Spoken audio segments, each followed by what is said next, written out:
তোকে তোকে তোকে ভালোবাসবো ও সজনী। গেল বছরের অক্টোবরে দেবমাল্য চক্রবর্তীর সঙ্গে সম্পর্কের কথা প্রকাশ্যে আনেন ওপার বাংলার জনপ্রিয় ধারাবাহিক বোঝে না সে বোঝে নাতে পাখি চরিত্রে অভিনয় করে আলোচনায় আসা মধুমিতা সরকার।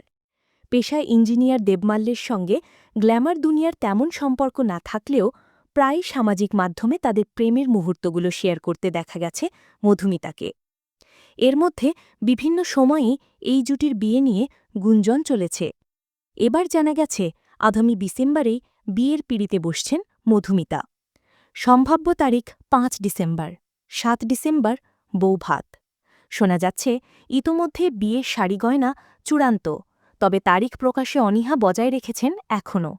যদিও অভিনেত্রী এখনও এ বিষয় নিয়ে আনুষ্ঠানিক কিছু জানাননি। এর আগে সাক্ষাৎকারে তিনি বলেছেন বিয়ের আগে নিজের জন্য একটু সময় চান।